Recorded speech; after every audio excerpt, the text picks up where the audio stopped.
Hello, folks, and welcome to Subjective Thoughts. And our comic for today is Mark Hazzard, Merc, Issue 2 by Marvel. Now, there is fighting, violence, shooting, killing, assassination attempt, and more shooting in this one. So, if you are in any way squeamish, you have been warned. Also, spoilers. Alright, here's the team.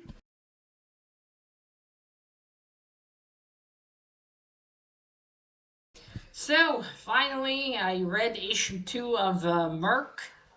Now, when we left off in issue 1, we got an introduction of Mark Hazzard. Got to know him a little bit. And it ended with him promising he was going to go to his son's baseball game. It was like, will he go? Will he not? I mean, he did say he would go. But anyway, we started this issue with Mark and his two buddies, Mel and Treetop, or as he's called, he has a name. One second, what's his name? Lewis. Okay, Lewis. They're at some kind of shooting range. I say some kind of because it talked about them on how they come there to do what they do best. Mark's a combat expert, Mel's an explosive expert, and Lois is an expert at piloting. So yeah, they're in this shooting range belonging to someone they know by the name of Dave, who has a hook hand. It has this, not like a pirate one, but he has a hook. So anyway, they're shooting at a TV set, and later the guy that brought it there takes it like, I'm going to send it back to the manufacturer. So it's a shooting range where people can bring stuff they want to be destroyed by shooting. I mean, hey, and it's a way to make money and for people to have fun, I suppose. So yeah, people go there to pretend that they're for Rambo. Yes, so the three of them finish shooting. They go to this guy, David, Dave, the one that the place belongs to. He shows Mark a new weapon, tells him how to use it. Some young guy comes in and brings in a stereo. He's like, where can I, get this shot at? So he said, go over there. Mel jokes and says, God bless America. Because you can buy stereos on, what was it? Not security checks, but yeah, something like that, and food stamps. Anyway, then some other big tough guy comes in, says, "Hey, did you see some punk with a stereo? He stole my stereo at the subway." And he's like, "Yeah, he went in here, dropped the stereo to be shot at, and ran out the side." And then the guy's all pissed off, grabs Dave and and Dave goes, "The day I need help is Friday," because Mark asked him, "Do you need help, Dave?" And Mark kicks him. He hits him with the gun, and he kicks him and tells the guy, "Okay, come on, beat it." And Dave says, "Thanks, Mark." And Mark says, "Thanks not needed." And he means you need to pay me for that. So he used to pay him $10. Oh, and then they're talking about how, is he going to take a weapon to his son's game or not? Take a gun or not? And Mel makes a bet with Lewis. I think he bets that Mark will take a weapon. And that's it. Then we move on to Mark's apartment. He's sitting there cleaning a gun. He's like, what are my options? Option 1, I take a gun with me. Or option 2, I don't. I leave it here. And then option 3, and then he's like, no, there's no option 3. Whatever happens, happens. So he ends up not taking a weapon with him. Then we go on to, oh, by the way, his son's name is Scott, not Sam. My bad from the first issue. I just remembered an S, and I for some reason said Sam. But yeah, we got Scott's stepfather, Joan's new husband. He's a stockbroker. He's sitting with one of his clients, Henri, French, and talking. Something's bothering him, and Henri's like, "Oh, come on, Gordon, let me pay you for it, and tell me what's on your mind. What's bothering you?" And Gordon's like, "Well, it's Scott. For 2 years now, I've been trying to, be friendly with him to, at least if he'd not accept me as a stepfather or a father figure, then at least as a friend. And I take him to his games, and of course, he's polite and everything, but, if you catch my drift, he tells him. Like, he's not really opening up to him. And he says, but then, suddenly Mark says he'll come to the game, and he's never seen Scotty this excited. And then, and before that, he starts as a matter of the heart. And Gordon before that said, no, it's not exactly to do with marriage. And he tells him something else, how he's also wondering how Joan, Mark's ex-wife, still feels about him. He also thinks that she still has, how she acts when he's coming around. Oh, and also Henry's like, oh, it's gonna be the game at in this park, and Gordon's like, yeah, why? He's like, oh, no reason. Suspicious. So that's it. Anyway, then we move on to the day of the game. Mark arrives. He goes to where his son is. He's sitting there, and then his son. There's someone that sponsored the baseball outfits. And he's like, what's Joe Moore? And then Scotty answers, oh, it's the who sponsored our uniforms. And he's like, Dad, you came. Well, I didn't see you at the start. And Mark's like, I promised I'd be here. I keep my promises, didn't I, Scotty? And Scotty's like, yes, sorry, sir. And then Mark asks him, why are you sitting here? Why are you not playing? And Scotty tells him, oh, I didn't succeed doing some baseball thing last time, so the coach benched me. And he's like, Mark's like, well, I'll talk to him. And Scotty says, nah, Gordon already tried. And then you go to Gordon and Mark. Sorry, to Gordon and Joni. You kind of see them there. Okay, then Mark approaches the coach. And, like, oh, why is my son not playing? And, staring him down, like, and the coach is like, listen, your kid's not good at this, and that's why I benched him. And he's progressively, with the paddles, he's like, yeah, you know what, it's just a game. I wouldn't want to ruin, your son's potential, write him off now. And then he yells to his own son, the coach, Timmy, was it? I think it was Timmy. Timmy, come on, you're going back in. Scotty's going to pitch, or whatever it is. And he's like, but Daddy's like, shut up, come here. Mike didn't even say too much. He's just staring him down, a cigarette on the side of his mouth, and the coach is like, yes, sir. Anyway, then Mark goes over to Joan and to Gordon. And he's like, yeah, hello, Joan. And she's like, Mark.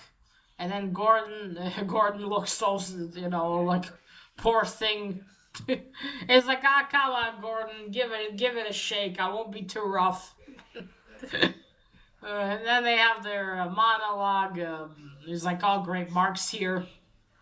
Yeah, neither of them are happy, but you can tell it's a fit. Joan's telling herself, come on, Joan, don't let it show how Mark affects you.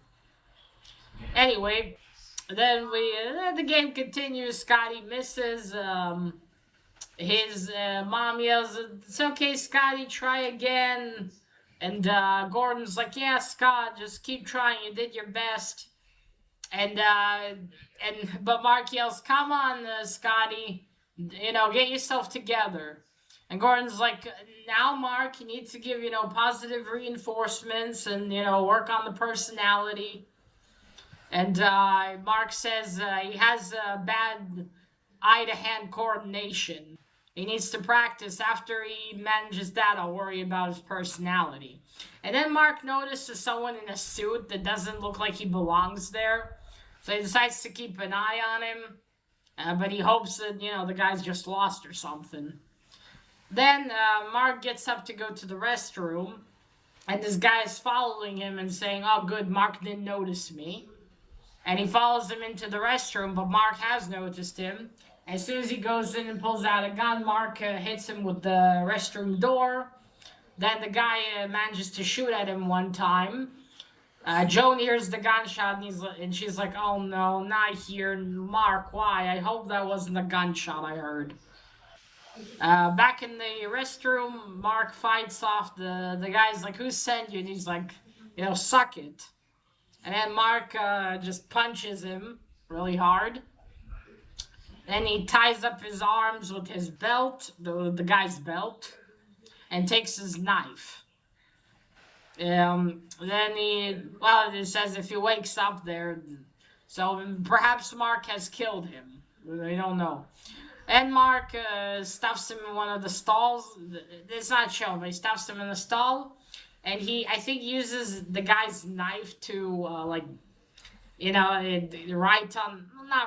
engrave on the door, restroom out of order. In hopes that no one will go in to use the restroom. Or else they'll find that guy. He goes back to where the game is, thinking, is that it? He should leave. He should leave before this turns into a shit show. But still, he goes back. And Scotty sees him, and again, he missed another ball. And is like, oh shit, I gotta go. But Scott's like, but Dad, you promised you'd stay. All the other dads stay till the end of the game.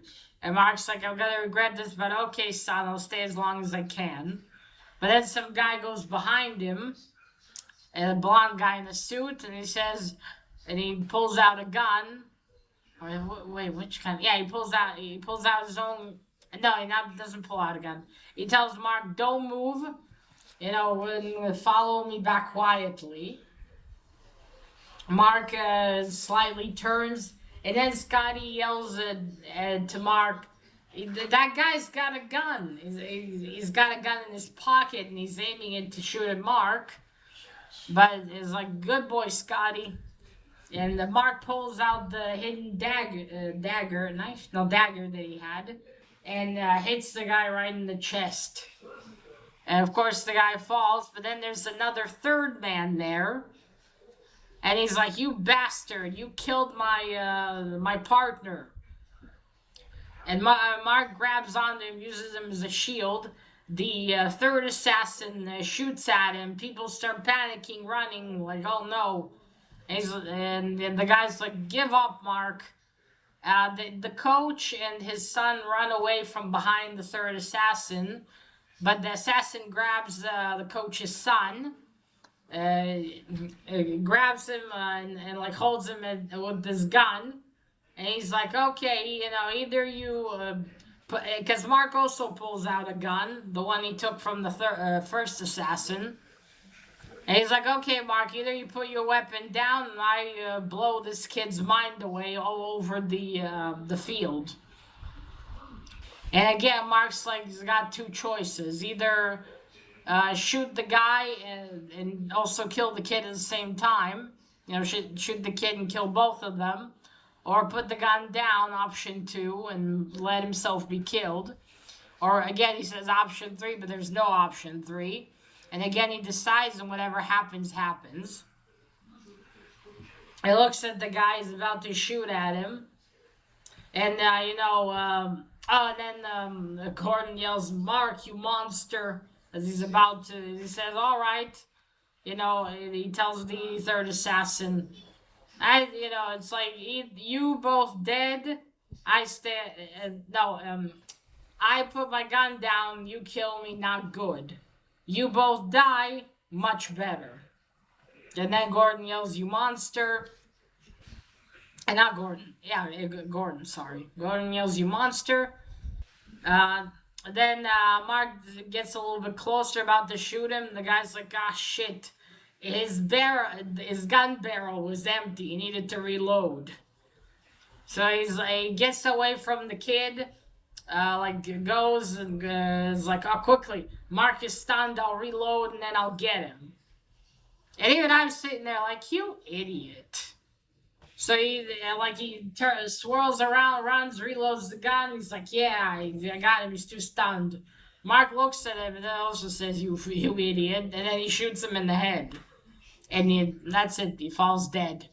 As Scotty runs to Mark, and then Timmy's parents run to him, like, oh, Timmy, and like his mom yells, "You animal! You almost killed my son.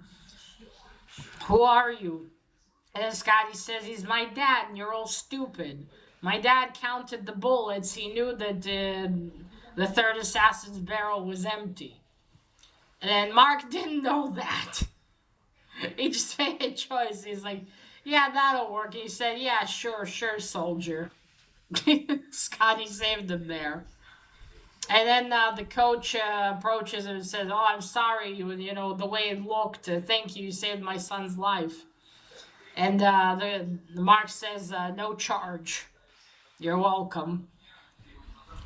Then, wait, what happened after that? So many assassins in one game, huh? Okay.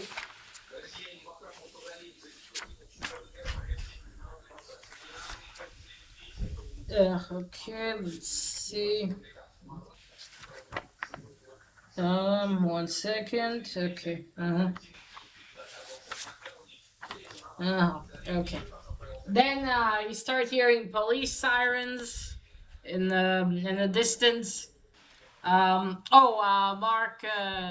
walks with Scotty and he says, "I know, Dad. Maybe you can help me work on my aim, so I'm better at it, and help me practice."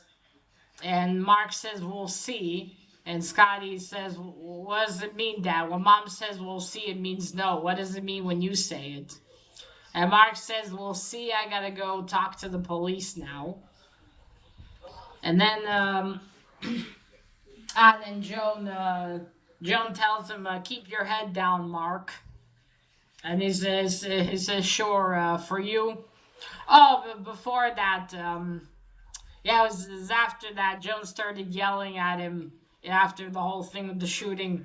Yo, Mark, this is my world. How dare you come here, endanger everyone, bully the coach, bully Gordon, and wear that stupid hat. And all Mark took from that is, you think this hat looks stupid? I love the little moments of humor in this one. Yes, that Mark goes to talk to the police.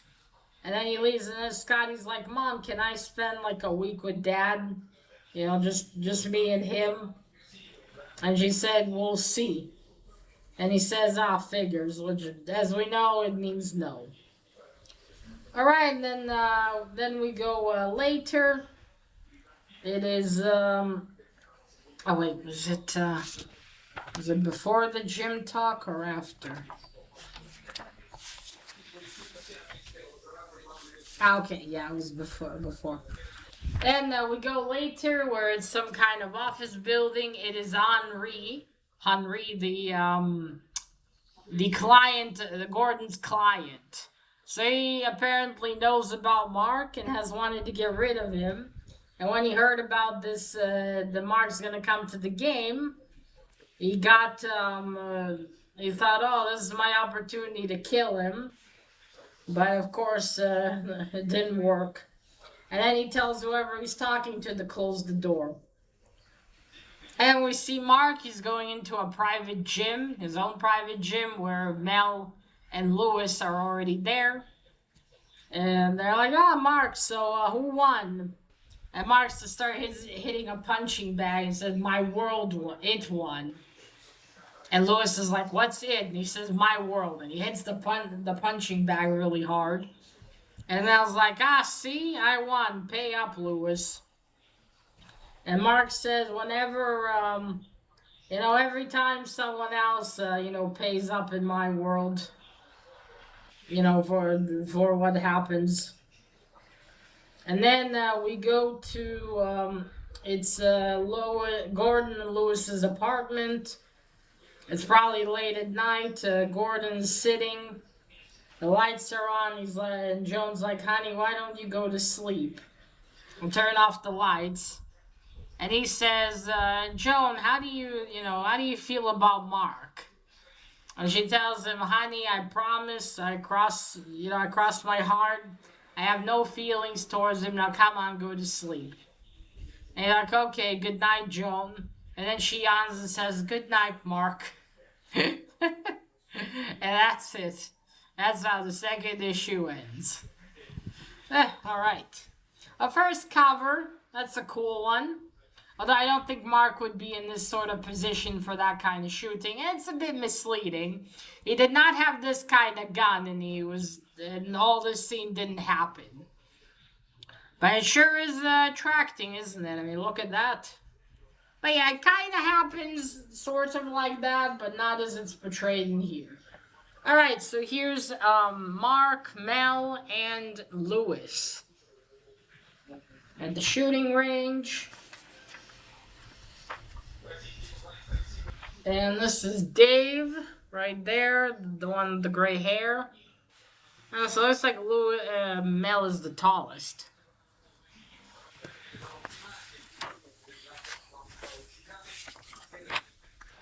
There's the guy that threatens Dave. I mean, what? Dave's gonna check really that the property being shot at's not stolen. Okay, there's old Gordon. Right there, the red hair, and that's his client Henri, or Henri, or however the fuck the French say that. For some reason, one of his, you see, glasses is, like one glass there is for some reason darker. I don't think it's meant to be shading or something. Okay, and there's, you see holding a picture of, oh yeah, I forgot to say as he was deciding this, he was holding a photo of Scotty and the gun.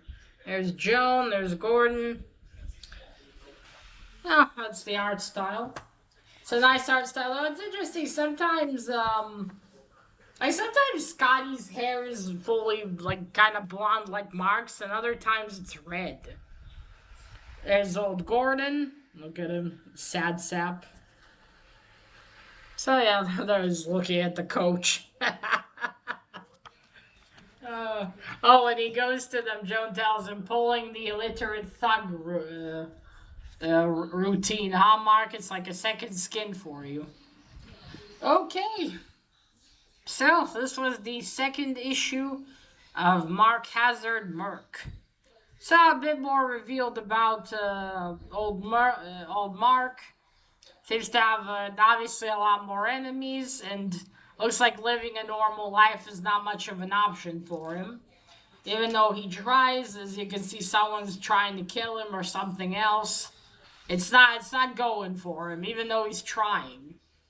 And this probably is the reason why he and Joan divorced in the first place. Maybe there were a lot of dangerous instances and everything, and she just got tired of it, couldn't handle it anymore, and thus they divorced. She took Scotty and remarried old Gordon. And, since then... Oh, and, by the way, Scotty is supposed to be 12. Yeah, he's 12 years old. So, yeah, Mark should really start building back his relationship with him, because the older the kid gets, the less likely he will want to actually have that relationship with his dad. It looks like Scotty very much looks up to Mark and wants him to be in his life. It looks like Joan still has feelings for old Mark, too. Which I know I called Gordon a sap, but it is unfair of Joan to, still have those feelings and, pretend. She should have cleared it out completely before marrying Gordon. And I mean, Gordon is just trying after all. Trying to be a good husband and a dad, but Mark overshadows him. Unfortunately for him. And it looks like maybe a divorce is in his future. I do wonder by the end of the series, Joan will go back to Mark or something, and they'll be a family again. And also, I forget to say, um, Scotty is actually at some point in here. He and his friends run up to Mark, and he tells him that Mark's a mercenary. Which I think Mark would keep that kind of thing at least somewhat of a secret, right? Although I guess he had to tell what his job was, but still. Oh yeah, it continues to be very interesting. Seems like Mark wants to have a normal life, but he's not exactly a normal man. So that's quite the struggle for him. He lost his family for it, and just even trying to regain something with them is very difficult. And it'll be interesting to see how it continues and how it will wrap up. Wrap up. Will in the end Mark completely leave this life, or will his ex-wife accept it? And he should really help old Scotty with his coordination. I mean, when Daddy's an assassin, sorry, a mercenary, he's got to have good eye-to-hand coordination. Yeah, so far I'm really, really enjoying the story. Good art style, and me and Andrew actually talked about it. I guess Mark is kind of like the Punisher a little bit. If the Punisher, if his family wasn't, let's say, killed, maybe they were gravely injured instead, and at least maybe one of them survived, I think he'd still probably. No, it probably would be a bit different because then he'd have someone he had to live for and take care of. But yeah, not exactly. Maybe a little bit like the Punisher, but not as obviously not out for revenge. It's just his job. So oftentimes it's not personal. But yeah, still, so far, very interesting. All right, folks. So that is it.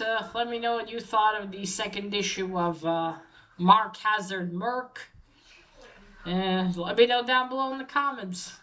That is it. Remember, collect what you're passionate about and share it on YouTube. Bye!